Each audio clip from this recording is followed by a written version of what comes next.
अस्सलाम वालेकुम। अच्छा, आज हम देखेंगे how to file nil income tax return for tax year 2026। आप टैक्स ईयर 2026 में एफबीआर में नील इनकम टैक्स रिटर्न किस तरह से फाइल कर सकते हैं। तो जनाब, नील इनकम टैक्स रिटर्न फाइल करने के लिए सबसे पहले एफबीआर की वेबसाइट पे चलूंगा जी। तो जनाब, ये एफबीआर का पोर्टल है irs.fbr.gov.pk/login। अगर आप गूगल भी करेंगे irs एफबीआर तो आपको इस वेब लिंक पे ले आएगा। अच्छा जी, सबसे पहले हमारे पास एक पॉपअप आ रहा है जी। जनाब, इस पॉपअप को क्लोज कर लेता हूँ। क्लोज करने के लिए देखें जी, आपके पास जो क्लोज का बटन बना हुआ है इस पर क्लिक करूंगा और इसको क्लोज कर लूंगा। उसके बाद जनाब, आपके जो लॉगिन क्रेडेंशियल्स होंगे, जब आपने एंटीन बनाया होगा, जो आपके लॉगिन क्रेडेंशियल्स होंगे, लॉगिन में आपका सीएनसी आ जाएगा और पासवर्ड में आपका पासवर्ड आ जाएगा जब आपने आईरिस पे साइन अप किया होगा। इसके अलावा अगर आपका एंटीन नहीं बना हुआ तो आप जनाब ये जाएंगे न्यू रजिस्ट्रेशन पे। आप सिंपली न्यू रजिस्ट्रेशन पे क्लिक करेंगे और सिंपल स्टेप्स फॉलो करते हुए आप अपना एंटीन जनरेट कर लेंगे। एंटीन जनरेशन से मुराद है आपके आईरिस के आईडी पासवर्ड। तो जनाब, सबसे पहले टैब में मेरा सीएनसी नंबर आ गया, उसके बाद मेरा पासवर्ड आ गया एंड सब्सिक्वेंटली मैं लॉगिन पे क्लिक करूंगा। तो जनाब, लॉगिन पे क्लिक कर लेता हूँ। अच्छा, जैसे ही आप लॉगिन पे क्लिक करेंगे वो आपसे कैप्चा मांगेगा। तो ये जो अल्फाबेट्स और डिजिट्स होंगे, ये आपने ये जो नीचे एंटर कैप्चा आ रहा है इधर आपने पेस्ट कर देने हैं। ये मैंने कैप्चा ऐड कर दिया। इसके बाद सिंपली वेरीफाई पे क्लिक करूंगा। अच्छा जी, जैसे ही मैंने आईरिस में लॉगिन किया मेरे पास आईरिस का डैशबोर्ड आ गया। अच्छा, सबसे पहले आपके पास आ रहा होगा submit your income tax return for tax year 2026। तो जनाब, अपनी इनकम टैक्स रिटर्न सबमिट करने के लिए हमने ये जो पहला टैब आ रहा है जिसमें लिखा हुआ है submit your income tax return for tax year 2026, इस पे क्लिक करना है। तो सिंपली इस टैब पे कहीं भी क्लिक करूंगा। अच्छा जी, जैसे मैंने इस टैब पे क्लिक किया वो कह रहा जी normal return individual AOP company. नीचे जो पर्सन है उसका सीएनसी आ गया और उसके बाद नीचे आ रहा है जी टैक्स पीरियड। अब ये टैक्स पीरियड बाय डिफॉल्ट 2026 आ रहा होगा। अगर आपके पास टैक्स ईयर नहीं आ रहा ऑटोमेटिकली लिखा हुआ तो आप इधर 2026 लिखेंगे तो आपके पास जो टैक्स पीरियड है वो खुद ही से आना शुरू हो जाएगा। तो ये बाय डिफॉल्ट मेरे पास टैक्स पीरियड लिखा आ रहा है जी। और ये एक बात आपने याद रखनी है कि जब भी आप आईआरएस पे साइन अप करते हैं तो आपका जो टैक्स ईयर है बाय डिफॉल्ट आपका जुलाई से जून चलता है। से जो मेरा टैक्स पीरियड है जिसको मैं टैक्स ईयर कह रहा हूँ वो जुलाई से जून आ रहा है। तो सिंपली इस पे क्लिक कर लूंगा जी। ये जैसे मैंने इस पे क्लिक किया तो टैक्स पीरियड में मेरा टैक्स पीरियड आ गया। पहले इधर 2026 लिखा आ रहा था बाय डिफॉल्ट।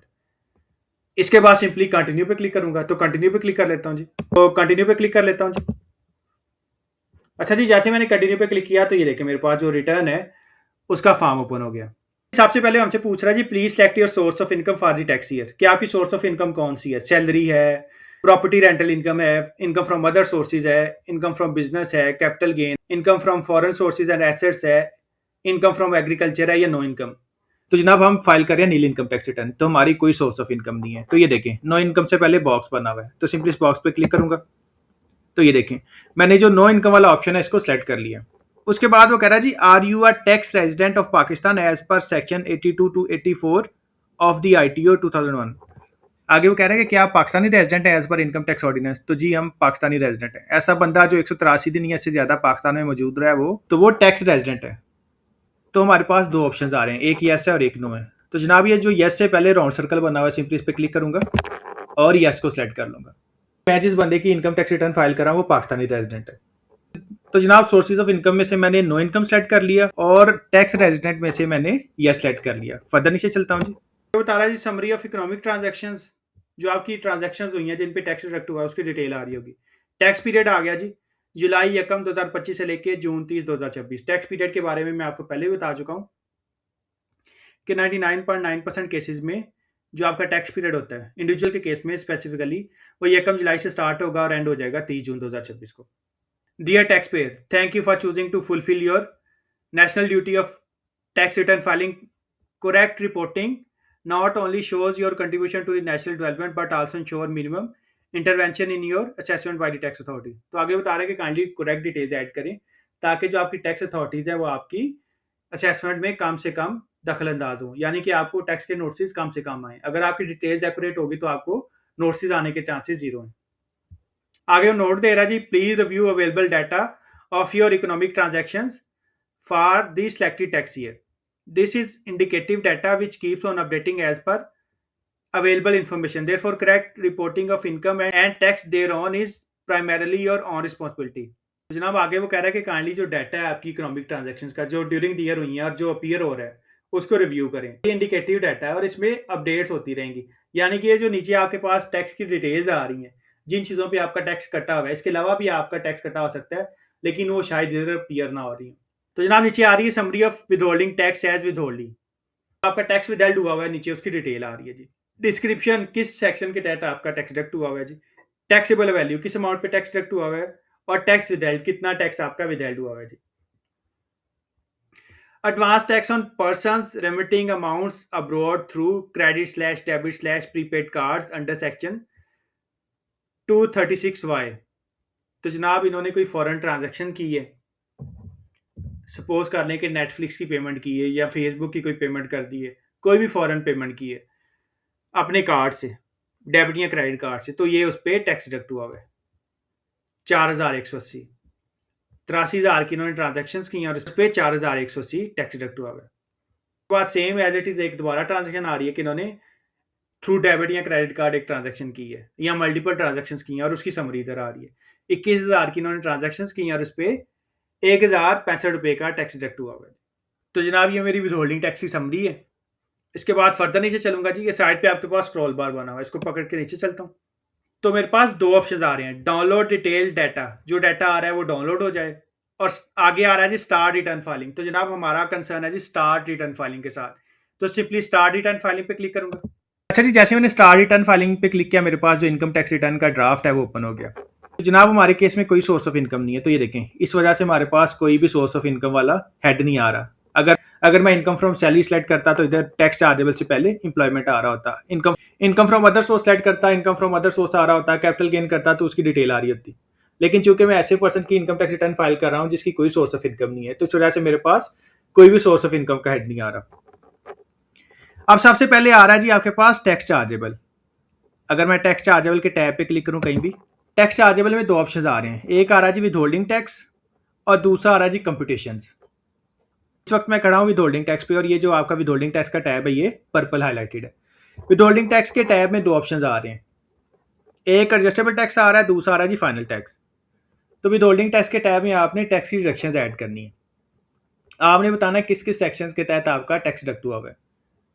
इवन तो अगर आपकी इनकम कुछ नहीं है, आप नो इनकम की टैक्स रिटर्न फाइल कर रहे हैं, फिर भी आपका सेल फोन पे कोई टोकन टैक्स आपने पे किया हो सकता है, कोई टेलीफोन लगा हो सकता है आपके घर में, कोई नेटफ्लिक्स वगैरह की आप पेमेंट कर रहे हैं थ्रू डेबिट या क्रेडिट कार्ड, गूगल की कोई पेमेंट कर रहे हैं। As it is multiple sections हैं जिनके तहत आपका टैक्स डिडक्ट हुआ होगा। अब मैं जिस पर्सन की इनकम टैक्स रिटर्न फाइल कर रहा हूँ, इसका टैक्स डिडक्ट हुआ हुआ है सिर्फ सेल फोन पे। ये एक स्टूडेंट है और इसके नाम पे एक सिम है। तो जनाब सेल फोन की डिडक्शन की डिटेल ऐड करने के लिए आप क्या करेंगे, ये देखिए एडजस्टेबल टैक्स के आगे आ रहा है जी प्लस सेक्शन, तो सिंपली प्लस सेक्शन पे क्लिक करूंगा। आप जितने भी एडजस्टेबल टैक्स के सेक्शंस हैं इधर आना शुरू हो जाएंगे। प्रॉफिट ऑन डेट है, आपका सेविंग अकाउंट पे प्रॉफिट आ रहा है, इंपोर्ट, फर्दर नीचे चलता हूँ जी, इंपोर्ट, ये साइड पे आपके पास स्क्रॉल बार है, इसको पकड़ के आप ऊपर नीचे जा सकते हैं, तो इसको पकड़ के नीचे चलता हूँ। सैलरी है, डायरेक्टरशिप फी, रेंट आ गया, कैश विड्रॉल, व्हाट्सएवर, आपने कोई गाड़ी ले ली, उसकी रजिस्ट्रेशन फी, गाड़ी सेल कर दी है, गाड़ी की ट्रांसफर है, टोकन टैक्स है, व्हाट्सएवर। तो जनाब हमारे केस में है सेल फोन, हमारा सेल फोन पे टैक्स डिडक्ट हुआ है। हमारे पास सिर्फ एक जायज़ की सिम है, वो हमारे नाम पे और उस पर टैक्स डिडक्ट हो रहा है। तो इस केस में क्या करूंगा, ये ऊपर आ रहा है आपके पास search amount code slash description, तो सिंपली इस पर क्लिक करूंगा और इधर लिख लूंगा जी सेल फोन। अच्छा, जैसे ही मैंने सेल फोन लिखा तो मेरे पास जो सेल फोन वाला सेक्शन है वो अपीयर हो गया। ये मेरे पास आ रहा है जी cell phone bill under section 236 sub section 1 clause ए। तो इससे पहले ये देखें जी बॉक्स बना हुआ है, तो इस बॉक्स पे टिक करूंगा, तो ये मेरा जो सेल फोन वाला सेक्शन है ये सिलेक्ट हो गया। इसके बाद सिंपली ऐड पे क्लिक करूंगा जी, तो ये देखें एडजस्टेबल टैक्स के नीचे cell phone bill under section 236 sub section 1 clause A, cell phone bill का एक टैब ऐड हो गया। जिस सिम पे हमारा टैक्स डिडक्ट हो रहा है हमने उसकी डिटेल ऐड करनी है, तो उसकी डिटेल ऐड करने के लिए आप क्या करेंगे, आप सिंपली प्लस पे क्लिक करेंगे।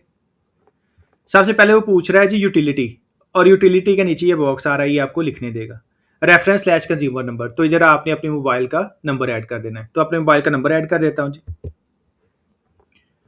उसके बाद आ रहा है जी कॉन्टेंट्स में पूछ रहा है यूटिलिटी टाइप, गैस है, इलेक्ट्रिसिटी है, कमर्शियल है, रेजिडेंशियल है, यूटिलिटी कंपनी, पेस्को और SNGPL।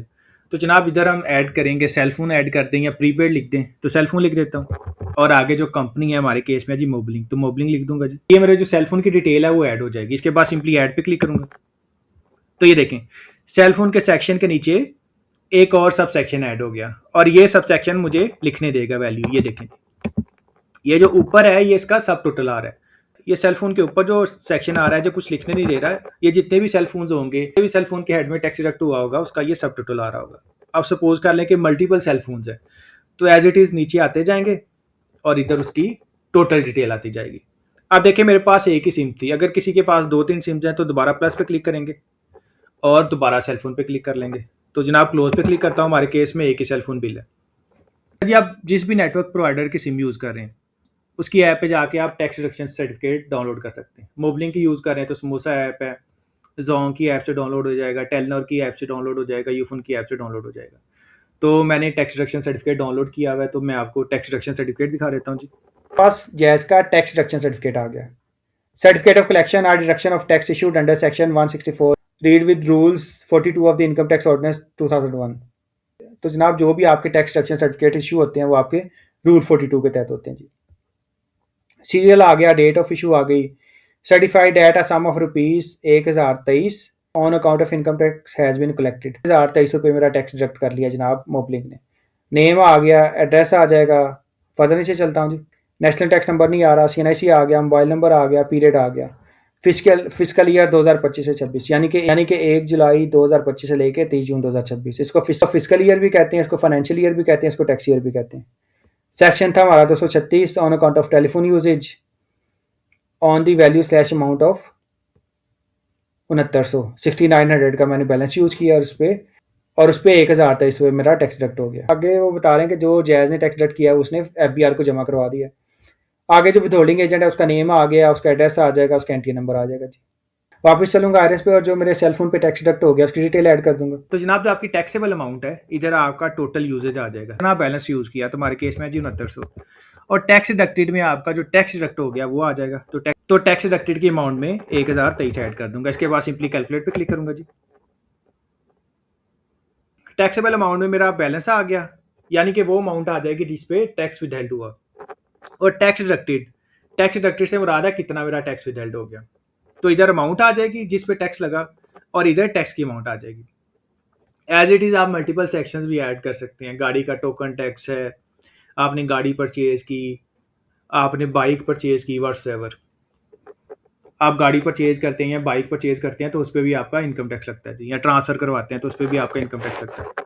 अब ये देखें जी, उसके बाद आ रहा है persons remitting amount abroad through credit slash debit slash prepaid cards under section 236Y। अब इस बंदे ने या स्टूडेंट ने डेबिट या क्रेडिट कार्ड के थ्रू ट्रांजेक्शन की हैं। इसने गूगल की सब्सक्रिप्शन ली हुई थी, साथ में माइक्रोसॉफ्ट की सब्सक्रिप्शन ली हुई थी, साथ में नेटफ्लिक्स की सब्सक्रिप्शन ली हुई थी। तो ये उनकी अमाउंट जा रही है 1,05,640 साल का गया हुआ है जी फॉरेन सब्सक्रिप्शन पे। अगर आप कोई फॉरेन ट्रांजैक्शन करते हैं थ्रू डेबिट या क्रेडिट कार्ड तो उस पर भी टैक्स विदहेल्ड होता है। तो जनाब 1,05,640 की इसने फॉरेन सब्सक्रिप्शन ली हैं और उस पर 5,282 टैक्स कट गया। तो जनाब ये हमारे एडजस्टेबल टैक्स की अमाउंट आ गई। 1,12,540 की मेरी अमाउंट है जिस पे टैक्स विदहेल्ड हुआ है और 6,305 मुझे टैक्स लगा है। 6900 का मैंने बैलेंस यूज़ किया है और 1,05,640 का और 1,05,640 की मैंने डेबिट या क्रेडिट कार्ड के थ्रू ट्रांजेक्शन की हैं। अच्छा जी, ये तो आपका एडजस्टेबल टैक्स आ गया। इसके बाद आ रहा है जी फाइनल टैक्स। तो फाइनल टैक्स में आपका प्रॉफिट ऑन डेट, यानी कि आपका कोई सेविंग अकाउंट है बैंक में तो उसकी आप डिटेल ऐड कर देंगे, उसके प्रॉफिट की। आपको कहीं से डिविडेंड मिल रहा है तो उसकी डिटेल आ जाएगी। लेकिन ये एक स्टूडेंट है, इसका ना तो सेविंग अकाउंट है ना ही इसको कहीं से डिविडेंड मिल रहा है। तो जनाब इसके बाद सिंपली कंप्यूटेशंस पे चलूँगा जी। तो कंप्यूटेशंस पे चलता हूँ। तो जनाब इधर आ रही है description, code, total amount, subject to final tax, subject to exemption, subject to normal tax. तो जनाब ना हमारी कोई टोटल इनकम है, ना ही कोई सब्जेक्ट टू फाइनल टैक्स है, ना ही कोई एग्जम्प्ट इनकम है और ना ही कोई सब्जेक्ट टू नॉर्मल टैक्स है। ये जितने भी आपके पास सेक्शंस आ रहे हैं इनसे हमारा कोई कंसर्न नहीं है। साइड पे स्क्रॉल बार बना हुआ है, इसको पकड़ के एंड पे चलता हूँ। विदहोल्डिंग इनकम टैक्स 6,305 मेरा टैक्स विदहेल्ड हुआ था, मैंने आपको बताया भी है। मेरा टैक्स विदहेल्ड हुआ था जनाब सेल फोन पे और उसके साथ मैंने थ्रू डेबिट या क्रेडिट कार्ड ट्रांजेक्शन की थी। उसके बाद आ रहा है जी रिफंडेबल इनकम टैक्स। 6,305 मेरा रिफंडेबल इनकम टैक्स है, क्योंकि मेरी कोई इनकम है ही नहीं। मेरी इनकम 6 लाख से एक्सीड करती तो उसके अगेंस्ट ही एडजस्ट होता। तो ये 6,305 मेरा रिफंडेबल इनकम टैक्स आता रहेगा जी। इसका मैं रिफंड भी क्लेम कर सकता हूँ after submission of income tax return. जो टैक्सेस की डिटेल देनी थी विदहोल्डिंग टैक्सेस की, वो मेरी यहाँ तक कंप्लीट हो चुकी है। इसके बाद मैं चलूँगा जी वेल्थ स्टेटमेंट पे।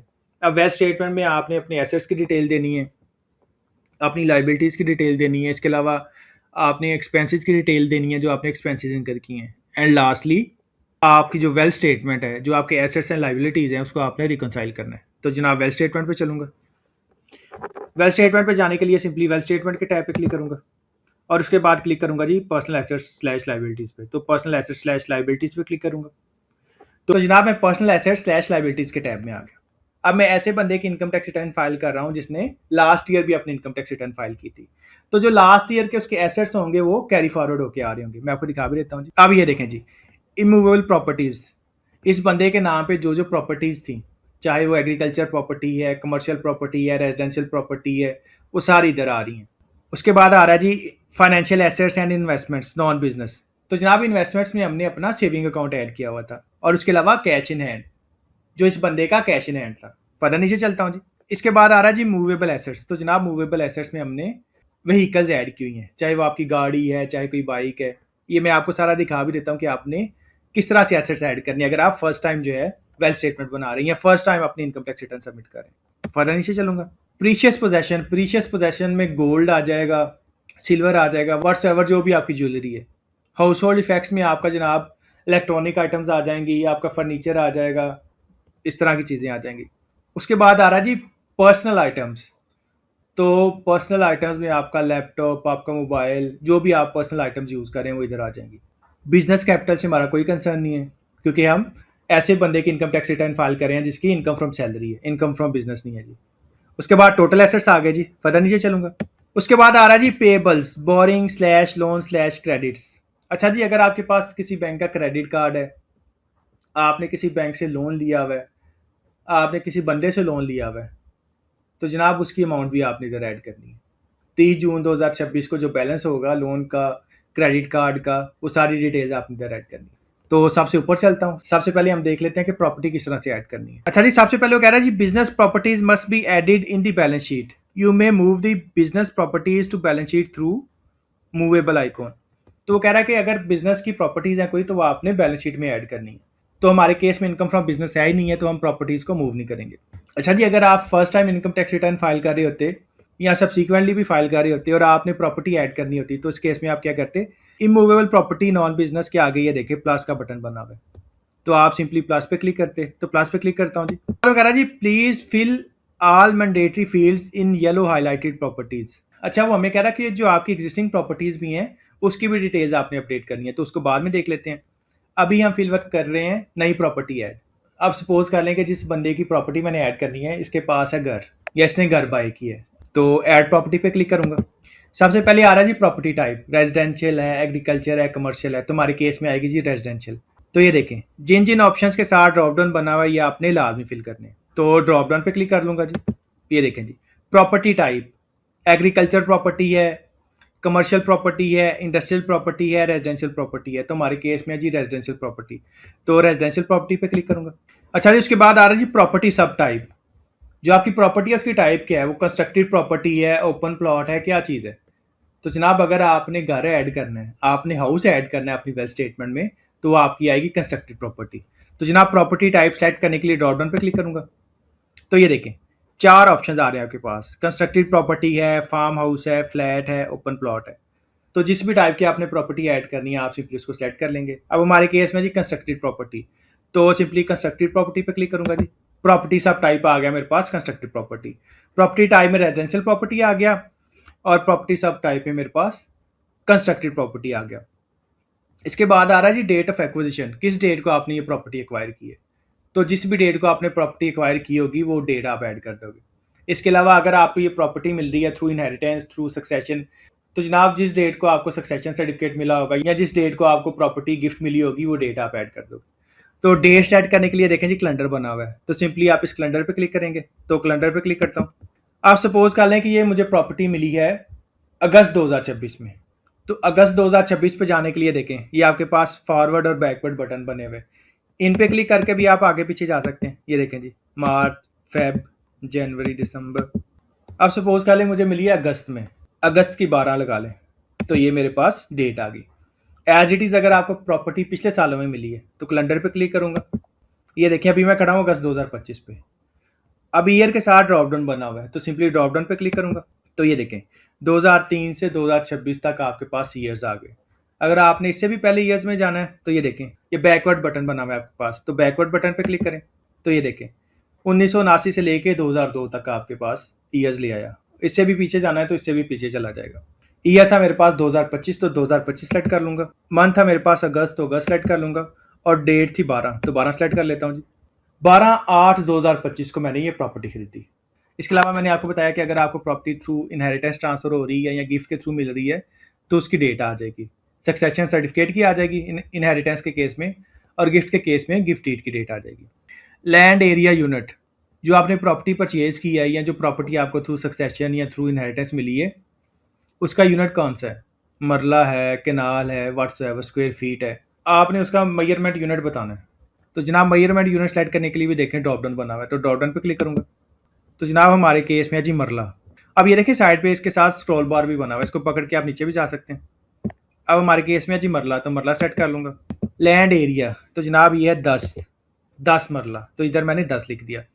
एक्विजिशन कॉस्ट स्लैश वैल्यू, जनाब किस कॉस्ट पे आपने खरीदा है, तो ये घर हमने खरीदा था 1,75,00,000 का, तो 1,75,00,000 ऐड कर दूंगा।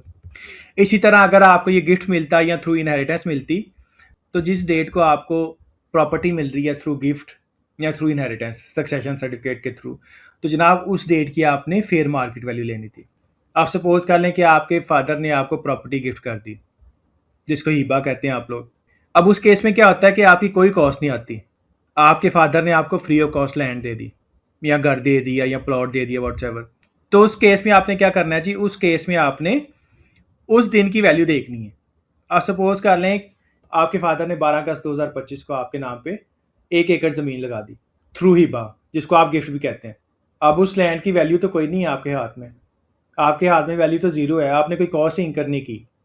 तो जनाब आपने उस डेट की फेयर मार्केट वैल्यू देखनी है कि ये अब्बा जी ने मुझे ज़मीन दी है, इस डेट को इसकी वैल्यू है 40 लाख।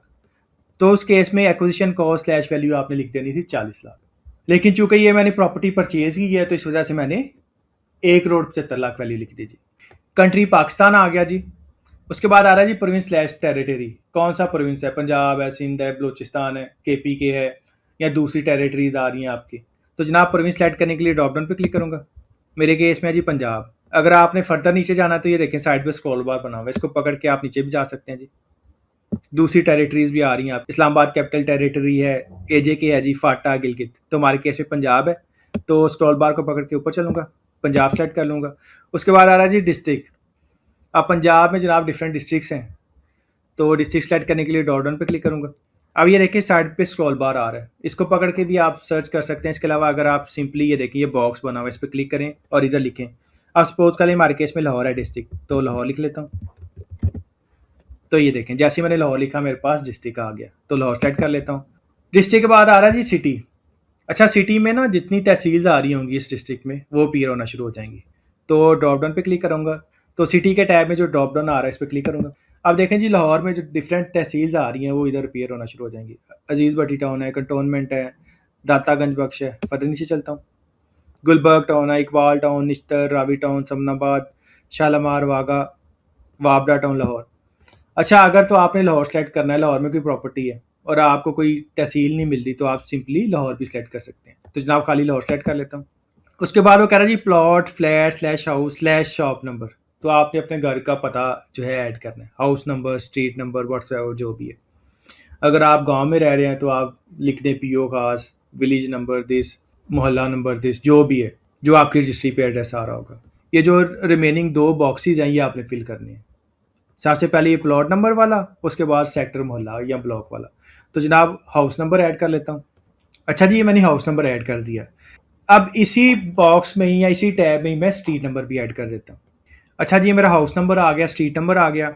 उसके बाद आ रहा है जी sector slash mohalla slash block. तो जो भी आपका ब्लॉक है वो आप ऐड कर दोगे, या मोहल्ला है मोहल्ला ऐड कर दोगे, जैसे sector B, Bahria town, whatsoever जो भी है वो आप ऐड कर दोगे। तो जनाब अपना सेक्टर ऐड कर दूंगा और सोसाइटी का नेम ऐड कर दूंगा। तो जनाब sector slash mohalla slash block वाले टैब पे क्लिक करता हूँ, इधर सेक्टर और सोसाइटी का नेम ऐड कर देता हूँ जी। तो जनाब ये मेरी प्रॉपर्टी की डिटेल्स कंप्लीट होगी। सबसे पहले प्रॉपर्टी टाइप में रेजिडेंशियल आ गया, फिर कंस्ट्रक्टेड प्रॉपर्टी, डेट आ गई, किस डेट को एक्वायर किया, लैंड आ गया जी, यूनिट ऑफ मैयर आ गया, लैंड एरिया आ गया 10 मरला, कॉस्ट आ गई, किस कॉस्ट पे मैंने बाय किया जी। कंट्री पाकिस्तान आ गया, प्रोविंस आ गया पंजाब, डिस्ट्रिक्ट मैंने सेलेक्ट कर लिया ड्रॉप डाउन से, सिटी मैंने सेलेक्ट कर लिया। Plot slash flat slash house slash shop number में मैंने हाउस नंबर और स्ट्रीट नंबर ऐड कर दिया। और सेक्टर स्लैश मोहल्ला में मैंने सेक्टर और सोसाइटी का नेम ऐड कर दिया। अगर आपका गांव होता तो आप गांव का नेम ऐड कर देते। इसके बाद सिंपली सेव पे क्लिक करूंगा, तो सेव कर लेता हूँ जी। तो जनाब वो कह रहा है जी प्रॉपर्टी एडिड सक्सेसफुली। तो जनाब इसको क्लोज करके देख लेते हैं प्रॉपर्टी ऐड हुई है कि नहीं। तो ये देखें जी मेरी प्रॉपर्टी ऐड हो चुकी है, ये देखें लास्ट पे मेरी प्रॉपर्टी ऐड हो चुकी है। तो ये मैंने घर ऐड किया है। एज इट इज़ अगर आपने कोई शॉप ऐड करनी है तो वो भी मैं आपको दिखा देता हूँ। ऊपर चलता हूँ जी, इमूवेबल प्रॉपर्टीज़ नॉन बिजनेस के आगे जो प्लस बना हुआ है इस पर क्लिक करूंगा, प्रॉपर्टी पे क्लिक करूंगा जी। अब ये देखें प्रॉपर्टी टाइप के आगे ड्रॉप डाउन है, तो इस पर क्लिक करूंगा। अब सपोज कर लें कि आपकी शॉप है तो कमर्शियल प्रॉपर्टी आ जाएगी। ड्रॉप डाउन पे क्लिक करूंगा जी, प्रॉपर्टी सब टाइप में। अब ये देखें जी कंस्ट्रक्टेड प्रॉपर्टी है, फार्म हाउस है, फ्लैट है, ओपन प्लॉट है। तो जनाब हमारे केस में शॉप है तो ये कंस्ट्रक्टेड प्रॉपर्टी आ जाएगी। तो कंस्ट्रक्टेड प्रॉपर्टी पे क्लिक करूंगा। डेट ऑफ एक्विजिशन, तो जिस डेट को आपने एक्वायर की होगी वो डेट आ जाएगी। अगर आप first time income tax return file कर रहे हैं और आपने ये प्रॉपर्टी एक्वायर किया 2022 में जाके, तो जनाब आप 2022 की डेट लिखोगे। जिस डेट को आपने एक्वायर की है या जिस डेट को आपको गिफ्ट मिला है या जिस डेट को थ्रू इनहेरिटेंस आपको ट्रांसफर हुई है आपके पेरेंट्स से, वो डेट आएगी। तो डेट ऐड करने के लिए सिंपली कैलेंडर पे क्लिक करूंगा। अब सपोज कर लें कि ये मैंने एक्वायर की थी दिसंबर में, तो जनाब ये जो ईयर के साथ ड्रॉप डाउन बना हुआ है इस पर क्लिक करके भी मैं पीछे जा सकता हूँ। इसके अलावा ये जो बैकवर्ड एरो है इस पर क्लिक करके भी प्रीवियस मंथ्स में जा सकता हूँ। तो जनाब जो ईयर के साथ ड्रॉप डाउन बना हुआ है इस पर क्लिक करता हूँ। 2025 है मेरे केस में तो 2025 सेलेक्ट कर लेता हूँ। ये सपोज करें मैंने एक्वायर किया दिसंबर में, दिसंबर सेलेक्ट करूंगा और 30 दिसंबर कह लें जी, 30 दिसंबर को मैंने एक्वायर की है। उसके बाद आ रहा है जी लैंड एरिया यूनिट, आपका यूनिट ऑफ मैयर आ जाएगा। किनाल है, स्क्वायर फीट है, स्क्वायर यार्ड्स है, मरल है, व्हाट्सएवर। अदर भी आ रहा है, अगर आपको नहीं पता तो आप अदर्स भी सिलेक्ट कर सकते हैं। तो ड्रॉप डाउन पे क्लिक करूंगा। अब ये देखें यूनिट ऑफ मैयर जितने भी हैं वो इधर आ रहे हैं। स्क्वायर यार्ड है, स्क्वायर फुट है, केनाल है, फर्दर नीचे चलूंगा जी। एंड पे आ रहा है मरला, तो हमारे केस में मरला है जी, तो मरला सेट कर लेता हूँ। लैंड एरिया एक मरला है जी, तो एक लिख दूंगा। एक्विजिशन कॉस्ट आप सपोज कर लें कि ये मैंने ली थी 3.5 लाख की, तो 3.5 लाख ऐड कर लेता हूँ जी। कंट्री पाकिस्तान आ गया, प्रोविंस सेलेक्ट करने के लिए एज इट इज़ आप ड्रॉप डाउन पे क्लिक करेंगे और इधर से जो भी आपका प्रोविंस होगा वो आप सेलेक्ट कर लेंगे। हमारे केस में पंजाब है तो पंजाब सेलेक्ट कर लेता हूँ जी। डिस्ट्रिक्ट हमारे केस में है जी लाहौर, तो ड्रॉप डाउन पे क्लिक करूंगा। ये जो बॉक्स बना हुआ है इस पर क्लिक करूंगा और इधर लाहौर सर्च कर लूंगा। तो ये देखें लाहौर आ गया। इसके बाद लाहौर को सेट कर लेता हूँ। एज इट इज़ इस डिस्ट्रिक्ट में जितनी भी तहसील आ रही होंगी वो सिटी में आना शुरू हो जाएंगी, तो ड्रॉप डाउन पे क्लिक करूंगा। अब हमें नहीं पता लग रहा कि हमारी तहसील कौन सी है, तो एंड पे चलूंगा जी। अब ये लाहौर आ रहा है तो लाहौर सेट कर लेता हूँ और इधर कंप्लीट आपका शॉप का नंबर आ जाएगा और block number, sector number, whatsoever वो आप कंप्लीटेड ऐसे ऐड कर देंगे। तो जनाब शॉप की डिटेल ऐड कर देता हूँ। तो मैंने शॉप का नेम ऐड कर दिया, मार्केट का नेम ऐड कर दिया और सोसाइटी का नेम ऐड कर दिया। इसके बाद सिंपली सेव पे क्लिक करूंगा। तो ये देखें जी वो कह रहा है जी प्रॉपर्टी एडिड सक्सेसफुली और आपकी जो एक और प्रॉपर्टी है वो ऐड हो चुकी है। सबसे पहले वो कह रहा है जी please fill all mandatory fields in yellow highlighted properties. तो जनाब ये जो येलो हाईलाइटेड प्रॉपर्टीज़ हैं इनकी हमने डिटेल कंप्लीट करनी है। अगर तो आप फर्स्ट टाइम रिटर्न फाइल कर रहे हैं फिर तो आपके पास ये एरर नहीं आ रहा होगा, लेकिन अगर आपके एसेट्स प्रीवियस ईयर से कैरी फॉरवर्ड हो रहे हैं तो ये एरर आ रहा होगा। तो चूंकि मैं ऐसे बंदे की इनकम टैक्स रिटर्न फाइल कर रहा हूँ जिसकी हमने प्रीवियस ईयर में भी रिटर्न की हुई है और उसके प्रीवियस ईयर में भी प्रॉपर्टीज़ आ रही हैं, तो जनाब इस वजह से वो एरर दे रहा है, क्योंकि इस वजह से जो रिटर्न का फॉर्मेट है वो थोड़ा सा चेंज हो गया। पहले हम सिंपली एक लाइन में जो कंप्लीट एड्रेस है वो ऐड करते थे, लेकिन इस दफ़ा वो प्रॉपर्टी की डिटेल्स मांग रहा है। तो जो हमने प्रॉपर्टीज़ ऐड की थी लास्ट ईयर में उनको हमें एडिट करना पड़ेगा। तो जनाब कैंसिल पे क्लिक करते हैं। देखें मैंने 2 प्रॉपर्टीज़ ऐड की हैं, 2 मैंने ऐड की हैं और 3 येलो हाईलाइटेड है। अब ये जो येलो हाईलाइटेड हैं ये हमसे फर्दर इन्फॉर्मेशन मांग रही हैं क्योंकि ये पिछले साल से आ रही हैं। तो इसको एडिट करने के लिए देखें जी पेंसिल का बटन बना हुआ है, तो पेंसिल पे क्लिक करूंगा। तो पेंसिल पे क्लिक करूंगा जी। अगेन प्रॉपर्टी टाइप पूछा जी रेजिडेंशियल, एग्रीकल्चर है, कमर्शियल है, तो हमारे केस में कमर्शियल है तो ड्रॉप डाउन पे क्लिक करूंगा और कमर्शियल सेलेक्ट कर लूंगा। प्रॉपर्टी सब टाइप कंस्ट्रक्टेड प्रॉपर्टी है, फार्म हाउस है, फ्लैट है, ओपन प्लॉट है। तो जनाब ये ओपन प्लॉट है, ये हमने कमर्शियल प्लॉट लिया था एक सोसाइटी में लेकिन उसको हमने कंस्ट्रक्ट नहीं किया। डेट ऑफ एक्विजिशन किस डेट को हमने एक्वायर किया, तो ये हमने नवंबर 2024 में एक्वायर किया था। तो कैलेंडर पे क्लिक करूंगा। ये देखें जून 2026। अब मैंने जाना है 2024 पे, तो 2026 के साथ जो ड्रॉप डाउन बना हुआ है इस पर क्लिक करूंगा। इधर से जो मेरा ईयर है 2024 वो सेट कर लूंगा। मंथ जी नवंबर, नवंबर में मैंने ये प्रॉपर्टी खरीदी है तो नवंबर सेलेक्ट कर लूंगा। डेट थी मेरे केस में 26 नवंबर 2024 को मैंने ये प्लॉट खरीदा था डीएचए में। Land slash unit, land area unit, तो हमारे केस में जी स्क्वायर यार्ड्स, तो ड्रॉप डाउन पे क्लिक करूंगा और इधर से स्क्वायर यार्ड जो है वो सेलेक्ट कर लूँगा। तो स्क्वायर यार्ड पे क्लिक कर लेता हूँ। लैंड एरिया, तो जनाब हमारे केस में 200 स्क्वायर यार्ड का प्लॉट था, तो 200 मैंने लिख दिया। एक्विजिशन कॉस्ट, तो ये देखें एक्विजिशन कॉस्ट पुरानी ही आ रही है, इधर 6.1 मिलियन है और इधर भी 6.1 मिलियन है, ये हमें एडिट नहीं करने देगा। इस दफ़ा सिस्टम आपको कहेगा कि जो आपने पुरानी प्रॉपर्टीज ऐड की हैं काइंडली उनकी जो मिसिंग इन्फॉर्मेशन है एज पर न्यू फॉर्मेट वो अपडेट कर दें। तो ये देखें जो मिसिंग इन्फॉर्मेशन है वो हम फिल कर रहे हैं। कंट्री पाकिस्तान आ गया, तो जनाब प्रोविंस के लिए as it is drop down पे क्लिक करूंगा। पंजाब है, पंजाब सेलेक्ट कर लिया। इसके बाद डिस्ट्रिक्ट था हमारा जी मुल्तान, ये मुल्तान में प्रॉपर्टी है, मुल्तान सेलेक्ट कर लूंगा। सिटी हमारी शुजाबाद है, तो ड्रॉप डाउन पे क्लिक करूंगा। ये देखें मुल्तान कैंट में जितनी भी तहसील आ रही होंगी वो इधर अपीयर होना शुरू हो जाएंगी। बोसान टाउन है, जलालपुर है, मुमताज़ाबाद है, शाहरुखन आलम है, शेर शाह, शुजाबाद, तो शुजाबाद पे क्लिक करूंगा। Plot slash flat slash house slash shop number, जो आपका प्लॉट का नंबर है वो आप ऐड कर देंगे जी। अच्छा जी, मैंने प्लॉट नंबर ऐड कर दिया। उसके बाद आ रहा है जी sector slash mohalla slash block, तो मैं सेक्टर और सोसाइटी का नेम ऐड कर दूंगा इस टैब में। तो जनाब ये मेरी सारी डिटेल्स कंप्लीट हो गई। ऐसी प्रॉपर्टीज़ जो पिछली ईयर से कैरी फॉरवर्ड हो रही थी और वो येलो हाईलाइटेड थी, और रिटर्न का फॉर्म कह रहा था कि इनकी इन्फॉर्मेशन अपडेट करें। तो जनाब ये मेरी इन्फॉर्मेशन अपडेट हो चुकी है। एक्विजिशन कॉस्ट सिस्टम ने चेंज नहीं करने दी, बाकी सारी इन्फॉर्मेशन वो चेंज करने दे रहा है। तो सिंपली अपडेट पे क्लिक करूंगा। तो देखें प्रॉपर्टी एडिड सक्सेसफुली, जैसे ही अपडेट किया ये देखें 6.16 मिलियन वाली जो प्रॉपर्टी है, जो मेरी कमर्शियल प्रॉपर्टी थी, जो मेरा प्लॉट था, ये पहले येलो हाईलाइटेड था, अभी ये येलो हाईलाइटेड नहीं रहा, यानी कि इसकी जो डिटेल है ये अपडेट हो चुकी है। एज इट इज़ जो मेरी दो पुरानी प्रॉपर्टीज़ हैं उनकी डिटेल भी मैंने अपडेट करनी है। तो इनकी डिटेल अपडेट करने के लिए देखें जी पेंसिल बनी हुई है, तो पेंसिल पे क्लिक करूँगा और इनकी भी डिटेल्स ऐड कर दूँगा। अब ये मेरे केस में एग्रीकल्चर प्रॉपर्टी है, तो ड्रॉप डाउन पे क्लिक करूँगा, एग्रीकल्चर सेलेक्ट कर लूँगा प्रॉपर्टी टाइप में, अगेन ड्रॉप डाउन पे क्लिक करूँगा। कंस्ट्रक्टेड प्रॉपर्टी है, फार्म हाउस है, फ्लैट है, ओपन लैंड है, फ्लैट है, ओपन प्लॉट है, तो ओपन प्लॉट है जी हमारे केस में, ओपन प्लॉट सेलेक्ट कर लूँगा। डेट ऑफ एक्विजिशन, तो जो मेरी एक्विजिशन की डेट है जी 2023 वो सेट करूँगा, फेबररी में ली थी और 9 फरवरी। तो जनाब ये 9 फरवरी 2023 आ गई। 9 फरवरी 2023 को मैंने ये लैंड ली थी। Land area unit, unit of measure आ गया जी हमारे केस में, कनाल था, तो ड्रॉप डाउन पे क्लिक करूँगा और कनाल सेट कर लूँगा।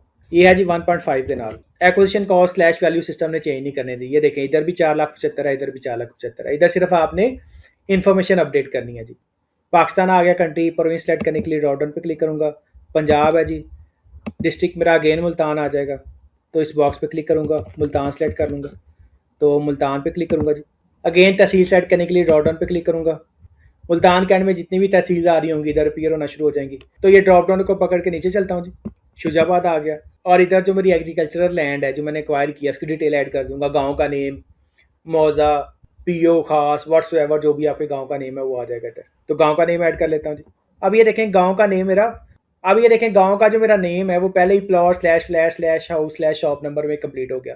ये sector slash mohalla slash block number ये ऐसे ही रह गया, तो इधर आप तहसील ऐड करते हैं। तो इस बॉक्स पे क्लिक करूंगा जी सेक्टर वाले पे, और इधर जो मेरी तहसील है वो ऐड कर दूंगा। इसके बाद सिंपली अपडेट पे क्लिक करूंगा जी, तो अपडेट पे क्लिक करता हूँ। 4,75,000 वाली प्रॉपर्टी भी अपडेट हो गई। इसके बाद जनाब एक कमर्शियल प्रॉपर्टी रह गई है, तो इसको अपडेट करने के लिए भी ये देखें जी आई पे क्लिक करूंगा और ये सारी इन्फॉर्मेशन दे के इसको अपडेट कर दूंगा। तो इसे अपडेट कर लेता हूँ। अच्छा जी, ये जो मेरी थर्ड प्रॉपर्टी थी जो येलो हाईलाइटेड थी जिसमें इन्फॉर्मेशन मिसिंग थी वो भी मैंने अपडेट कर दी। आप सिंपली अपडेट पे क्लिक करूंगा जी, तो ये देखें जी प्रॉपर्टी एडिट सक्सेसफुली, मेरी जितनी भी प्रॉपर्टीज़ थी वो सक्सेसफुली अपडेट हो चुकी हैं जी। तो जनाब इस तरह से आप अपनी प्रॉपर्टीज़ को अपडेट कर सकते हैं और प्रॉपर्टी ऐड कर सकते हैं। इन मूवेबल प्रॉपर्टीज़ में मैंने कुछ प्रॉपर्टीज़ ऐड की, कुछ पुरानी प्रॉपर्टीज़ आ रही थी, उनकी जो मिसिंग इन्फॉर्मेशन थी वो मैंने कंप्लीट कर ली। स्क्रॉल बार को पकड़ के नीचे चलता हूँ, आ रहा जी उसके बाद आ रहा जी फाइनेंशियल एसेट्स एंड इन्वेस्टमेंट्स। अच्छा जी, अब ये दो ऑलरेडी एडिड है। आप सपोज कर लें अगर आप first time income tax return file कर रहे होते तो इधर कुछ भी ना आ रहा होता, तो मैं इनको डिलीट कर देता हूँ जी। तो ये मैंने डिलीट कर दिए। अब मैं दोबारा से ऐड कर लेता हूँ जी। तो दोबारा से ऐड करने के लिए प्लस एसेट्स पे क्लिक करूँगा। अब ये देखें जी वो कह रहे हैं जी add financial assets and investments. अगर आपने बैंक अकाउंट ऐड करना है तो ये देखें एंड पे आ रहा है जी बैंक अकाउंट्स। तो जनाब वो कह रहा है जी add financial assets and investments non business. आपने जो इन्वेस्टमेंट्स की हुई हैं, चाहे स्टॉक्स में है, चाहे बॉन्ड्स में है, चाहे म्यूचुअल फंड्स में है, उसकी डिटेल्स आपने ऐड करनी है। उसके अलावा आ रहा है जी एडवांसेस, प्री पेमेंट्स, रिसीवेबल्स। अगर आपने किसी बंदे को लोन दिया हुआ या एडवांस दिया हुआ है उसकी डिटेल आ जाएगी। रेंट है, रेंट के केस में आप एडवांस दे देते हैं जिसको आप प्री पेमेंट भी कहते हैं, प्रीपेड रेंट कहते हैं, उसके लिए आप इसको सेट कर लेंगे। उसके बाद आ रहा है जी cash in hand. Cash in hand से मुराद आपके पास दस्तरी कैश कितना पड़ा हुआ है। उसके बाद आ रहा है जी assets held on others name. किसी और बंदे के नाम पे आपने एसेट्स तो नहीं खरीदे हुए। जैसे क्या आता है कि एक हस्बैंड है वो अपनी वाइफ के नाम पे एसेट्स खरीद लेता है, तो जनाब अगर आपने किसी और बंदे के नाम पे एसेट्स खरीदे हुए हैं तो उसकी डिटेल भी आपने इधर ऐड करनी है। और लास्ट पे आ रहा है जी बैंक अकाउंट्स, कि आपने बैंक अकाउंट की डिटेल ऐड करनी है। तो जनाब हमारे केस में क्या आएगा, बैंक अकाउंट, और दूसरा हम सेलेक्ट करेंगे कैश इन हैंड। ना हमने कोई स्टॉक्स में इन्वेस्टमेंट की हुई है, ना हमने म्यूचुअल फंड्स में इन्वेस्टमेंट की हुई है, ना हमने कोई एडवांस दिया हुआ है, और ना ही हमने किसी और बंदे के नाम पे एसेट्स खरीदे हुए हैं। ना मैंने अपनी कोई बीवी के नाम पे कोई प्लॉट खरीदा हुआ है, ना कोई फादर के नाम पे कोई प्रॉपर्टी खरीदी हुई है मैंने जिसकी पेमेंट मैंने की हो। तो जनाब कैश इन हैंड से पहले जो बॉक्स बना हुआ है इस पर क्लिक करूंगा, और बैंक अकाउंट से पहले जो बॉक्स बना हुआ है इस पर क्लिक करूंगा और इसको सेट कर लूंगा। इसके बाद सिंपली ऐड पे क्लिक कर लेता हूँ। तो ऐड पे क्लिक करूंगा जी, तो ये देखें कैश इन हैंड आ गया और बैंक अकाउंट्स आ गए। अब बैंक अकाउंट्स के आगे ये देखें प्लस आ रहा है, तो सिंपली प्लस पे क्लिक करूंगा। जैसे ही मैंने प्लस पे क्लिक किया वो मेरे से फर्दर इन्फॉर्मेशन मांग रहा है। तो जनाब इधर से वो आपसे आई बैन मांग रहा है, तो आप अपना आई बैन इधर ऐड कर देंगे, IBFT नहीं आई बैन कंप्लीट। तो आई बैन ऐड कर देता हूँ जी। अच्छा जी, जैसे मैंने आई बैन ऐड किया वो आगे कह रहा है जी सर्च, ये सर्च का बटन बना हुआ है, तो सर्च के आइकॉन पे क्लिक करूंगा। तो ये देखें जैसे ही मैंने सर्च के आइकॉन पे क्लिक किया उसने मेरा अकाउंट टाइटल उठा लिया जी, और बैंक नेम भी उठा लिया। उसके बाद आ रहा जी foreign currency account. By default ये नो है, इसको आप येस भी कर सकते हैं। अगर मैं नो को पकड़ के येस पे लेके जाऊँ, ये देखें ये येस हो गया, मतलब कि ये मेरा फॉरेन करेंसी अकाउंट है। तो जनाब हमारे केस में ये पाकिस्तानी रेजिडेंट है, पाकिस्तान में जॉब कर रहा है, तो इसका PKR अकाउंट होगा। तो नो पे क्लिक करूँगा, तो ये बाय डिफ़ॉल्ट आपका नो ही होगा जी। तो दोबारा सर्च कर लेता हूँ इसको जी। अब जैसे ही मैंने इसको येस करके नो किया, मेरे पास जो अकाउंट टाइटल और बैंक नेम है वो खत्म हो गया। दोबारा सर्च पे क्लिक करूँगा, तो ये दोबारा अकाउंट टाइटल और बैंक नेम सिस्टम ने उठा लिया। इसके बाद सिंपली ऐड पे क्लिक करूँगा, तो ये देखें जो मेरा बैंक अकाउंट है उसकी डिटेल्स आ गई। अच्छा जी, इधर आप अपने बैंक का 30 जून 2026 का बैलेंस ऐड कर देंगे। तो अपने बैंक का क्लोजिंग बैलेंस ऐड कर देता हूँ जी। कैश इन हैंड को भी आपने छोड़ देना है, फर्दर नीचे चलूंगा। अच्छा जी, उसके बाद आ रहा है जी मूवेबल एसेट्स। अब मूवेबल एसेट्स में देखें डिफरेंट चीज़ें आ रही हैं, मोटर व्हीकल्स भी आ रही हैं, प्रीशियस पोजेशन भी आ रहा है। फर्दर नीचे चलता हूँ, हाउस होल्ड इफेक्ट्स भी आ रहे हैं, पर्सनल आइटम्स भी आ रहे हैं। अगर तो आप रिटर्न कर रहे हैं पिछले साल से ही, तो ये सारे एसेट्स इधर ही आ रहे होंगे। लेकिन अगर आप first time income tax return submit कर रहे हैं तो ये इधर कुछ भी नहीं आ रहा होगा। तो सपोज कर लें मैं इन सबको ख़त्म कर देता हूँ जी, डिलीट पे क्लिक करूँगा। ये मैंने मूवेबल एसेट्स सारे ख़त्म कर दिए। अब मैं आपको दोबारा ऐड करके दिखाता हूँ। मूवेबल एसेट्स के आगे प्लस आ रहा है, तो प्लस पे क्लिक करूँगा। सबसे पहले आ रहा है जी इक्विपमेंट्स। आपके पास कोई इक्विपमेंट है, जैसे जिम का इक्विपमेंट है, आपने जिम का सेटअप बनाया हुआ है घर में या अपने पर्सनल यूज़ के लिए, अगर तो है तो आप प्लस पे क्लिक करेंगे और उसको ऐड कर लेंगे।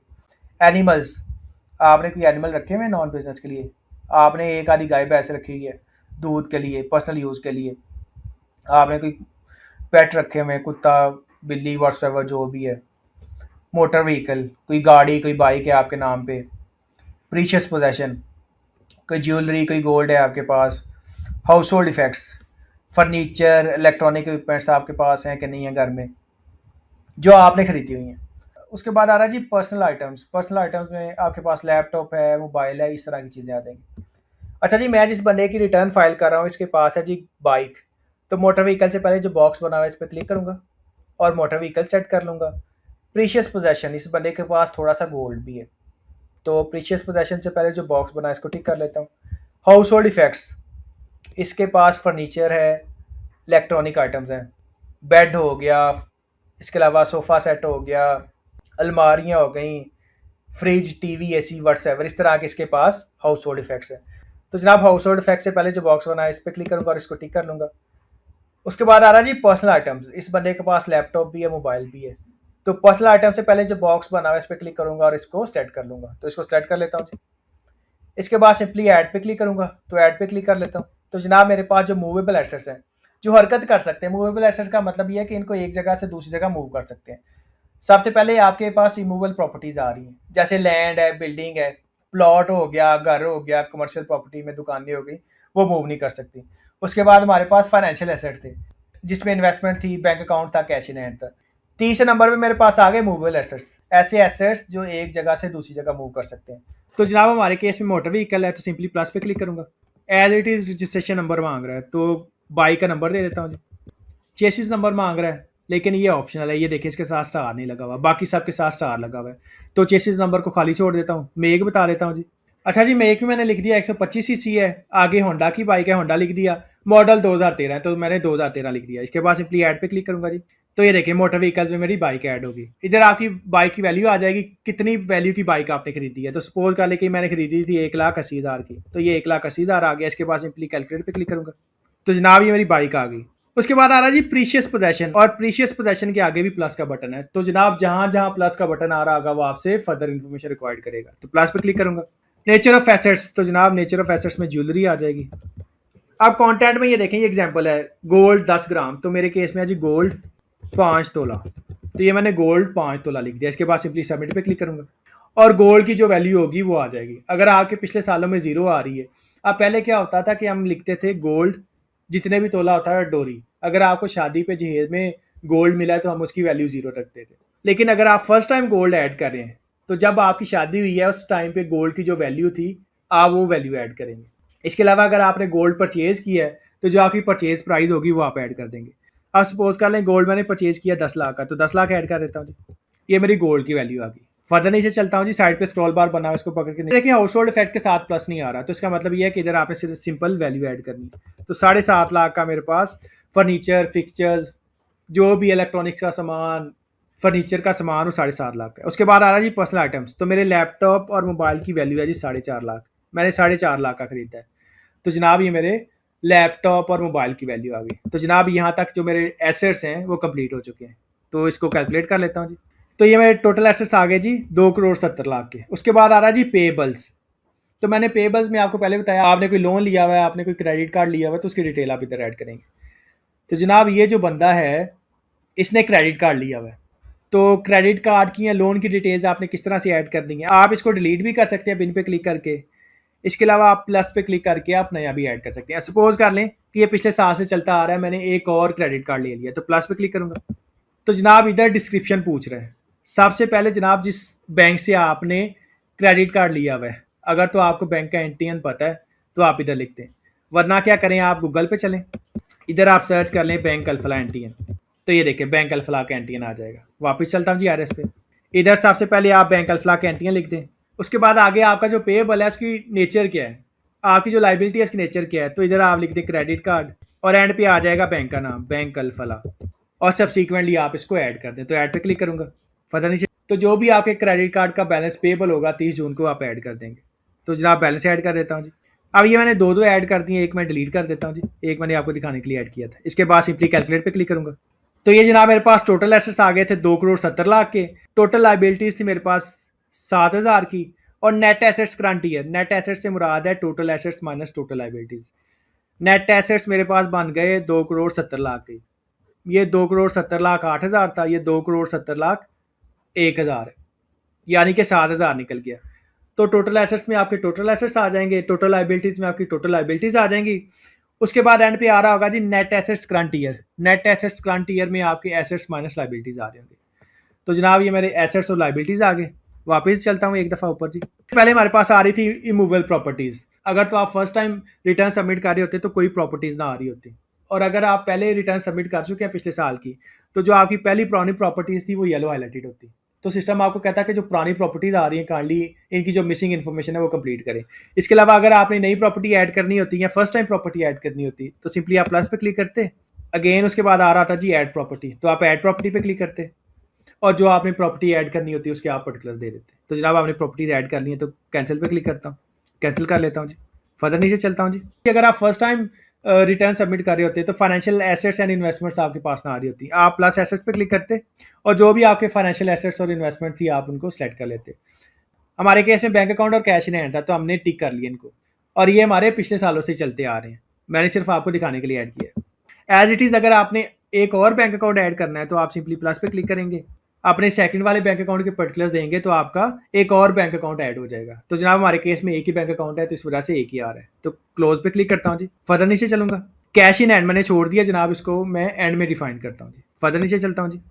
मूवेबल एसेट्स, तो जनाब मूवेबल एसेट्स से मुराद ऐसे एसेट्स जो आपके एक जगह से दूसरी जगह मूव कर सकते हैं, गाड़ी, bike, jewellery, house hold effect, आपके पर्सनल आइटम्स, एनिमल्स, इक्विपमेंट, ये सारा कुछ आ रहा होगा। तो जनाब अगर आपने पिछले साल रिटर्न सबमिट की हुई थी और अगर आपने पिछले साल में मूवेबल एसेट्स मेंशन किए हुए थे तो वही मूवेबल एसेट्स आपके साल में आ जाएंगे। लेकिन अगर आपने पिछले साल रिटर्न सबमिट नहीं की, आप इस दफ़ा फर्स्ट टाइम कर रहे हैं, तो जनाब आप प्लस एसेट्स पे क्लिक करेंगे और जो भी आपकी मूवेबल एसेट्स की टाइप होगी आप उसको टिक करके ऐड पे क्लिक कर देंगे। तो जनाब जो जो हमारे मूवेबल एसेट्स थे हमने उनको टिक कर लिया और उसके बाद ऐड पे क्लिक कर लिया। तो कैंसिल पे क्लिक करता हूँ। अच्छा जी, जिन जिन आइटम्स के आगे प्लस आ रहा था उधर हमने फर्दर इन्फॉर्मेशन दी। जैसे ये मैंने बाइक की डिटेल ऐड की, तो प्लस पे क्लिक करके मैंने बाइक का नंबर लिखा, मेक और मॉडल लिखा, चेसिस नंबर ऑप्शनल था, वो मैंने नहीं दिया। प्रीशियस पोजेशन में मेरे पास ज्वेलरी थी, तो मैंने प्लस पे क्लिक करके ज्वेलरी की डिटेल दी। अच्छा जी, इसके अलावा अगर आपने ड्यूरिंग द ईयर कोई गाड़ी खरीद लिया और तो प्लस पे क्लिक करेंगे और जो आपने गाड़ी खरीदी है उसकी आप डिटेल ऐड कर देंगे। तो जनाब जो आपकी मोटर व्हीकल्स हैं उधर एक और गाड़ी ऐड हो जाएगी। तो हमारे केस में बाइक ही है, तो सिंपली क्लोज पे क्लिक करूंगा। एज इट इज़ और ज्वेलरी ऐड करनी है तो प्लस पे क्लिक करके आप और भी ऐड कर सकते हैं। सपोज कर लें अगर आपने सिल्वर खरीद लिया है, अगर आपने गोल्ड ही खरीदा है तो उसके अंदर ही आप ऐड कर लेंगे। तो इसके अंदर ऐड करने के लिए देखें जी पेंसिल बनी हुई है, आप पेंसिल पे क्लिक करेंगे तो ये आपको इन्फॉर्मेशन चेंज करने देगा। तो जिन जिन ऑप्शंस के साथ पेंसिल बनी हुई है ये आपको इन्फॉर्मेशन चेंज करने देगा। अब सपोज कर लें कि मेरा गोल्ड हो गया जी 8 तोला, पिछले साल से 5 तोला चलता आ रहा था, इस साल मैंने 3 तोला और बाय कर लिया, तो मैंने गोल्ड 8 तोला कर दिया। इसके बाद सिंपली अपडेट पे क्लिक करूंगा तो ज्वेलरी गोल्ड 8 तोला हो गया मेरा, और इसकी वैल्यू होगी जी, पिछले साल 10 लाख थी, इस दफ़ा हो गई 17 लाख, तो 17 कर लेता हूँ। इसके बाद सिंपली कैलकुलेट पे क्लिक करूंगा तो ये देखें 17 लाख हो गया। House hold effects personal items के साथ ये देखें जी पेंसिल नहीं बनी हुई, तो सिंपली आप इस पर क्लिक करके इसकी वैल्यू को चेंज कर सकते हैं। फर्दर नीचे चलता हूँ जी, टोटल एसेट्स आ गए जी मेरे। उसके बाद टोटल लाइबिलिटीज़ आ गई। टोटल लाइबिलिटीज़ में आपने किसी से लोन दिया हुआ है उसके पर्टिकुलर्स आ जाएंगे, बैंक से लोन लिया हुआ है उसकी डिटेल आ जाएगी, बैंक से लीज पे गाड़ी ली हुई है उसकी डिटेल्स आप दे देंगे, क्रेडिट कार्ड लिया हुआ है उसकी डिटेल दे देंगे। तो हमारे केस में क्रेडिट कार्ड था तो मैंने उसकी डिटेल ऐड कर दी। तो यहाँ तक मेरे जो पर्सनल आइटम्स हैं जनाब वेल्थ स्टेटमेंट के, उसके पर्टिकुलर्स कंप्लीट हो चुके हैं। इमूवेबल प्रॉपर्टी, फाइनेंशियल एसेट्स, इसके अलावा मेरे पास थे मूवेबल एसेट्स और लाइबिलिटीज़ थी, वो मैंने ऐड कर दी। इसके बाद सिंपली नेक्स्ट पे क्लिक करूंगा तो नेक्स्ट पे क्लिक कर लेता हूँ जी। अच्छा जी, मैं रिकन्सिलिएशन ऑफ नेट एसेट्स पे आ गया। अभी आ रहा है जी सबसे पहले नेट एसेट्स करंट ईयर। तो करंट ईयर के हमारे नेट एसेट्स थे 20 मिलियन, 20,701,019, 2,07,01,019 रुपये। तो मैंने आपको बताया भी कि नेट एसेट्स आपके कैसे बनेंगे, टोटल एसेट्स माइनस लाइबिलिटीज़। तो टोटल एसेट्स में मेरे एसेट्स आ गए जिसमें मेरी प्रॉपर्टीज थी, बैंक स्टेटमेंट था, उसके अलावा व्हीकल आ गई, ज्वेलरी आ गई, हाउस होल्ड इफेक्ट्स और पर्सनल आइटम्स आ गई। इसके बाद मेरा एक क्रेडिट कार्ड था वो लेस हो गया। तो नेट एसेट्स में मेरी टोटल अमाउंट आ गई 20 मिलियन। उसके बाद आ रहा है जी नेट एसेट्स प्रीवियस ईयर, ये आ रहे हैं जी 17 मिलियन। तो नेट एसेट्स प्रीवियस ईयर ऐसे लोगों के आ रहे होंगे जिन्होंने प्रीवियस ईयर में अपनी रिटर्न फाइल की होगी। अगर आप फर्स्ट टाइम रिटर्न फाइल कर रहे होंगे तो आपके नेट एसेट्स प्रीवियस ईयर में कोई फिगर नहीं आ रही होगी। फर्दर नीचे चलता हूँ जी, increase slash decrease in assets, 3 million का इंक्रीज आ रहा है मेरा। इंक्रीज कैसे आ रहा है कि करंट ईयर में मेरे जो एसेट्स हैं वो 20 मिलियन के हो गए हैं, पिछले साल में थे 17 मिलियन के। फर्दर नीचे चलता हूँ जी, उसके बाद आ रहा है जी inflows, income declared as per return for the year subject to normal tax. कोई मेरी इनकम नहीं है जो सब्जेक्ट टू नॉर्मल टैक्स है, कोई इनकम एग्जाम नहीं है, कोई subject to finance slash fix tax नहीं है, क्योंकि मेरी कोई इनकम है ही नहीं। मैं ऐसे इंडिविजुअल की इनकम टैक्स रिटर्न फाइल कर रहा हूँ जो स्टूडेंट है। उसके बाद आ रहा जी एडजस्टमेंट्स इन इनफ्लोज। अच्छा जी, अगर आपको गवर्नमेंट से कोई पैसे वगैरह मिलते हैं, कोई ग्रांट मिल गई, कोई सब्सिडी मिल गई, तो उसकी अमाउंट ऐड करने के लिए आप सिंपली प्लस पे क्लिक करेंगे और डिस्क्रिप्शन में आप बता देंगे कि आपको कोई सब्सिडी मिली है, ग्रांट मिली है। जैसे जैसे गवर्नमेंट ऑफ पंजाब का हाउस लोन है तो आप हाउस लोन लिख देंगे, एसबीपी हाउस लोन है, कोई ट्रैक्टर स्कीम है, व्हाट्सएवर। इधर आप उसकी डिस्क्रिप्शन लिख देंगे, उसके बाद सिंपली आप ऐड पे क्लिक करेंगे। जनाब एडजस्टमेंट इन इनफ्लोज के नीचे एक नया टैब ऐड हो जाएगा और वो इधर आपको अमाउंट लिखने देगा। तो हमारे केस में कोई एडजस्टमेंट नहीं है तो कैंसिल पे क्लिक करूंगा। इसके बाद आ रहा है जी फॉरेन रेमिटेंस। तो जनाब फॉरेन रेमिटेंस से मुराद ये है कि बाहर के मुल्क से आपको कोई पैसे भेज रहा है। सपोज कर लें आपका कोई माँ बाप बहन भाई बाहर है और वो वहाँ से आपको पैसे भेज रहे हैं आपके अकाउंट में, तो जनाब वो as a foreign remittance treat होगी। अब ये जो स्टूडेंट है इसका फादर बाहर है और वो उसको पैसे भेज रहा है बाहर से, तो जनाब फॉरेन रेमिटेंस की डिटेल ऐड करने के लिए क्या करेंगे, सिंपली जो प्लस आ रहा है फॉरेन रेमिटेंस के आगे, इस पर क्लिक करूंगा। सबसे पहले वो कह रहा है जी अमाउंट, कितने पैसे इसको मिले हैं। तो हमारे केस में जी 36,71,940 रुपये, 36,71,940 रुपये इसको ड्यूरिंग द ईयर रिसीव हुए हैं in the form of foreign remittance. उसके बाद वो कह रहा है जी सेंडर का नेम, तो नेम ऐड कर देता हूँ। उसके बाद वो कह रहा है जी रिलेशन विद सेंडर, जिस बंदे ने पैसे भेजे हैं उसका इस बंदे के साथ क्या रिलेशन है, तो फादर है जी, तो फादर लिख देता हूँ। उसके बाद आ रहा है जी कंट्री, किस कंट्री से पैसे भेजे हैं जी, तो ड्रॉप डाउन पे क्लिक करूंगा। ये सारी आपके पास कंट्रीज आ रही होंगी। हमारे केस में जी सऊदी अरेबिया, तो सऊदी लिख दूंगा इधर। जैसे मैंने सऊदी लिख के सर्च किया मेरे पास सऊदी अरेबिया आ गया, तो सऊदी अरेबिया सेट कर लूंगा। तो जनाब 36,71,940 रुपये मुझे रिसीव हुए हैं। सेंडर का नेम आ गया, रिलेशन विद सेंडर जिस बंदे ने हमें पैसे भेजे हैं उसके साथ हमारा क्या रिलेशनशिप है, तो जनाब वो हमारा फादर है। कंट्री सऊदी अरेबिया आ गया, इसके बाद सिंपली ऐड पे क्लिक करूंगा, तो ऐड पे क्लिक कर लेता हूँ जी। फॉरेन रेमिटेंस, फादर का नेम आ गया, रिलेशनशिप आ गया, फादर, कंट्री आ गया सऊदी अरेबिया, और ये अमाउंट आ गई जी 36,71,940 चलूंगा। उसके बाद आ रहा जी इनहेरिटेंस। तो इनहेरिटेंस में अगर आपको पेरेंट्स की तरफ से कोई प्रॉपर्टी मिल रही है तो उसकी डिटेल आ जाएगी। गिफ्ट, अगर पेरेंट्स की तरफ से या ब्लड रिलेटिव की तरफ से, माँ बाप, बहन भाई, बीवी बच्चों की तरफ से कोई आपको गिफ्ट मिल रहा है, उसकी डिटेल आ जाएगी। तो इसकी डिटेल्स भी ऐड करने के लिए सिंपली आप प्लस पे क्लिक करेंगे और सारी डिटेल्स ऐड कर देंगे। जिसने गिफ्ट किया उसका नेम, उसका सीएनआईसी, फिर रिलेशन आ जाएगा, फिर अमाउंट आ जाएगी और टाइप आ जाएगी गिफ्ट की।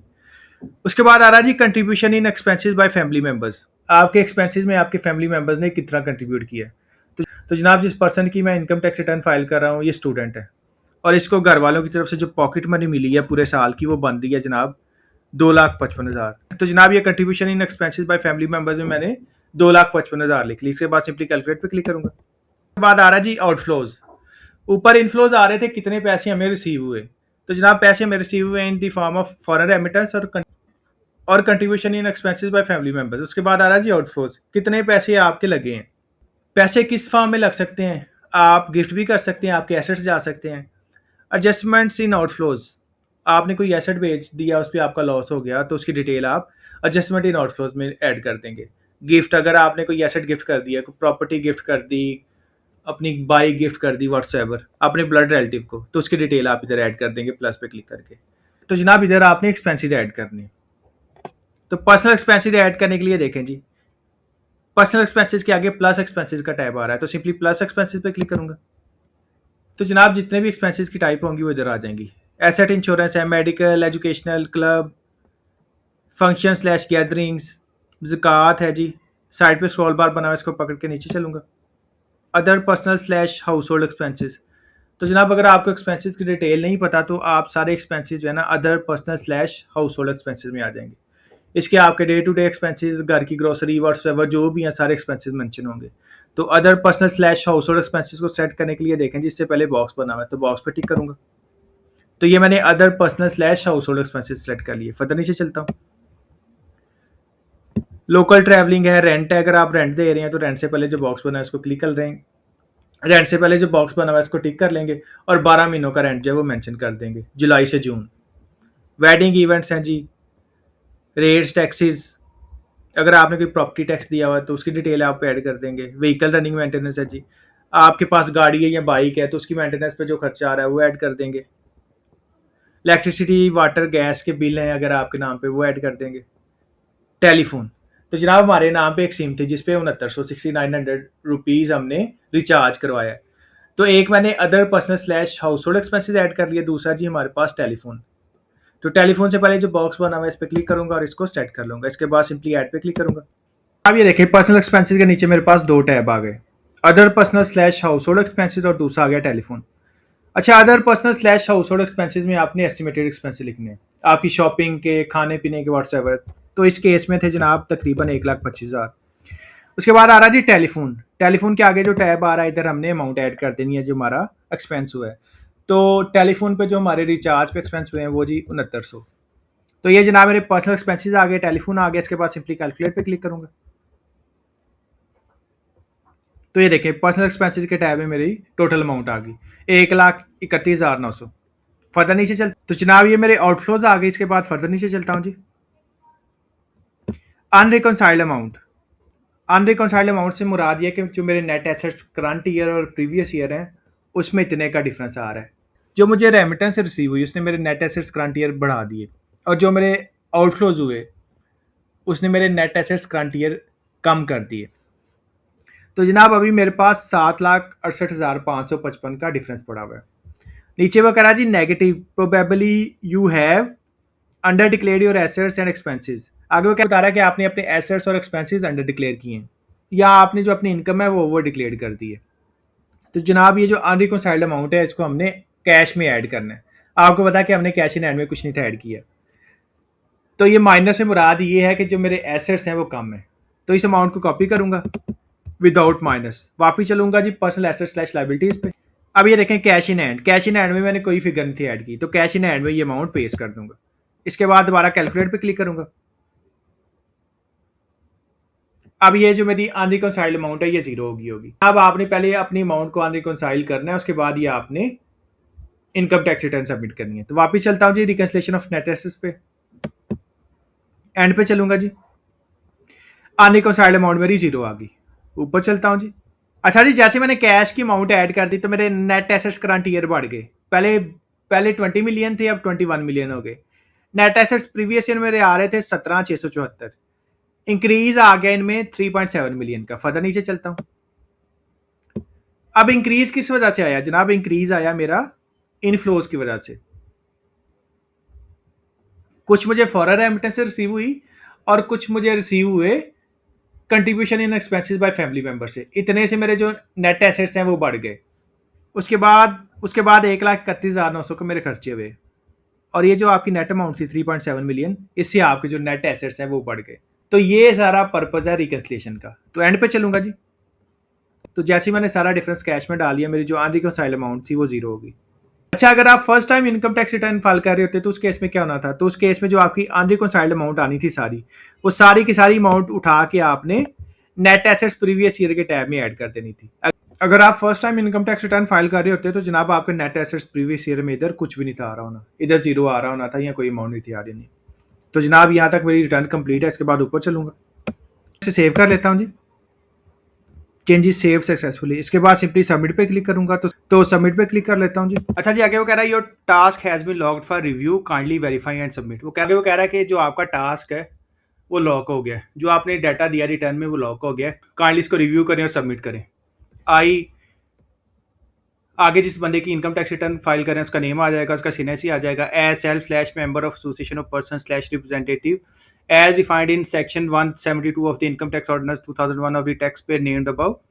Do solemnly declare that to the best of my knowledge and belief the information given in the return/statement is correct and complete in accordance with the provisions of Income Tax Ordinance 2001 and Income Tax Rules 2002। तो जनाब income tax return आप खुद भी submit कर सकते हैं, आपके behalf पे कोई और बंदा भी सबमिट कर सकता है जो आपका ऑथराइज रिप्रेजेंटेटिव है।